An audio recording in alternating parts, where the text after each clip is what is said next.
Bonjour et bienvenue sur ce tutoriel Adobe Premiere, version 5.5. Alors aujourd'hui nous allons voir en détail la fenêtre de projet. On va commencer par importer nos clips. Je vous rappelle qu'il y a trois manières de procéder, le clic droit et importer, fichier et importer, et enfin le raccourci clavier CTRL-I.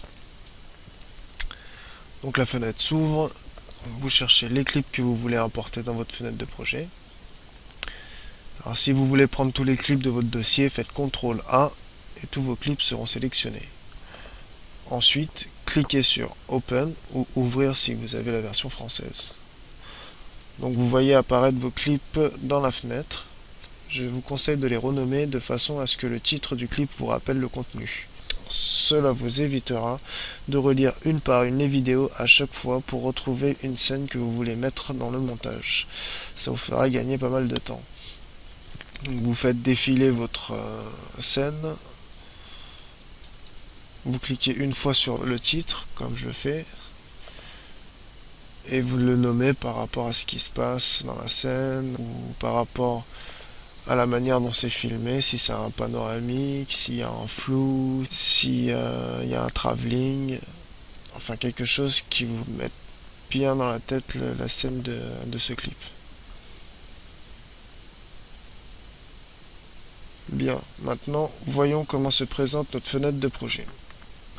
Sur l'onglet en haut, vous avez le nom de votre projet, que vous aviez nommé au lancement du logiciel. En dessous, vous voyez un petit rectangle, elle vous sert à visionner vos clips. Si vous faites un clic gauche sur votre clip, vous le voyez apparaître dans la fenêtre. Deux clics gauche, elle apparaîtra dans le moniteur source juste ici. Alors personnellement, je ne l'utilise jamais, mais à titre d'information, revenons sur notre petit moniteur dans notre fenêtre de projet. Vous avez la touche Play ici pour lire votre clip et la barre de lecture ici que vous pouvez utiliser pour le faire défiler manuellement. En dessous, vous avez le nom que porte votre projet dans votre dossier d'enregistrement. Le point .prproj, c'est l'extension de votre projet qui signifie tout simplement Premiere Projet. Ici, vous avez une table de recherche très utile lorsque vous avez importé beaucoup de dossiers dans votre liste de projets en dessous. Vous voulez une image, une vidéo, un effet After Effects que vous avez importé, vous tapez son nom, d'ailleurs une autre utilité à renommer votre fichier, et comme vous le voyez, vous le retrouvez tout de suite. Alors maintenant nous allons passer à nos éléments de montage. Tout d'abord nous allons ranger notre fenêtre d'éléments. C'est important de travailler dans un environnement clair pour nous éviter de perdre du temps par la suite. Alors ma manière de procéder est la suivante, après vous le ferez selon votre propre logique. Donc on va commencer par créer des dossiers et les nommer par catégorie. Vous faites un clic droit nouveau chutier pour créer un dossier qu'on va nommer Rush. C'est le jargon professionnel pour les clips qui ont été digitalisés. On sélectionne nos clips et on les glisse dans le dossier que l'on vient de créer. Ensuite, selon ce que vous avez dans vos éléments, nous allons créer des dossiers. Par exemple, photo, logo. Si vous avez des éléments After Effects, un dossier After Effects. Et les titres. Ce sont les éléments classiques de montage. Voilà, c'est déjà un peu plus clair. Alors, nous allons revenir sur nos clips. Vous remarquerez qu'il y a des informations sur vos vidéos. Vous avez le libellé qui est un marqueur visuel pour chaque élément. Les dossiers en jaune, les clips en bleu ciel, les photos seront d'une autre couleur, etc. Ensuite, la fréquence d'image à 25 images secondes, donc en PAL, norme européenne.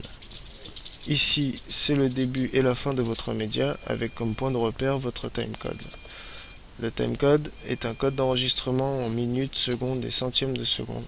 Lorsque vous appuyez sur le bouton d'enregistrement sur votre caméra, elle enregistre le timecode entre le démarrage et l'arrêt de votre enregistrement. Les premiers zéros sont des indicatifs que vous configurez sur la caméra pour dire au monteur par exemple 0,1 pour la première cassette ou carte lorsque vous avez beaucoup de cassettes. Ensuite, le reste des chiffres sont les minutes, secondes et centièmes de seconde.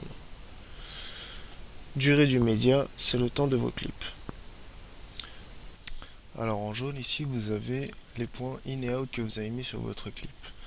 Et en blanc juste à côté, c'est la durée de la vidéo entre le point in et out.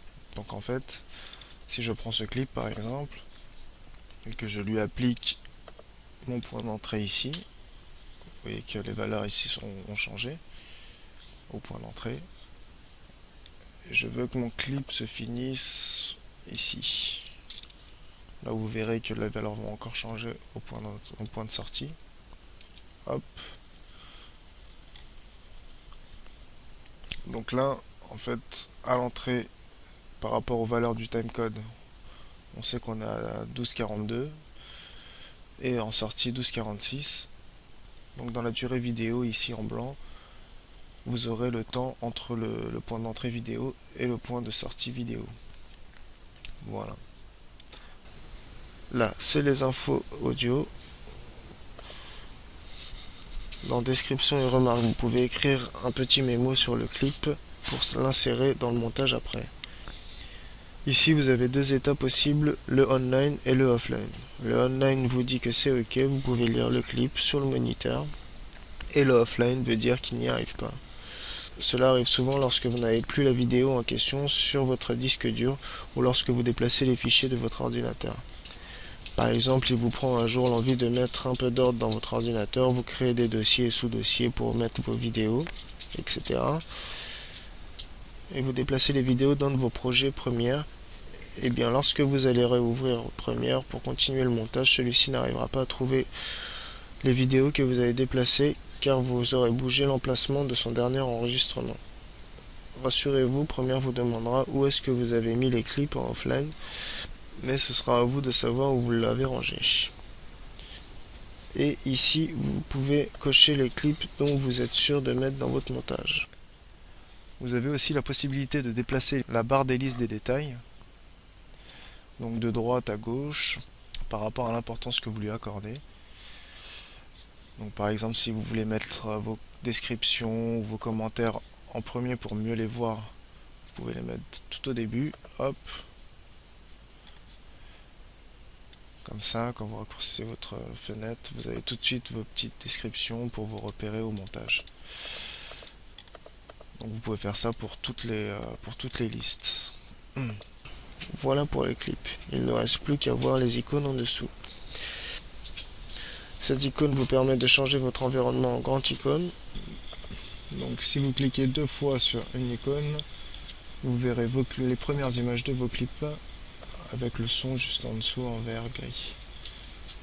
La loupe sert à faire une recherche plus poussée que celui du haut. Si vous n'avez plus le titre de votre clip en tête, vous pouvez faire une recherche sur le séquencier, etc. Ici, un raccourci pour créer un nouveau chutier. Et enfin, cette icône est un autre raccourci pour créer un nouvel élément. Voilà, le tuto sur la fenêtre de projet est terminé. Je vous dis à bientôt pour un nouveau tutoriel. Merci et à bientôt.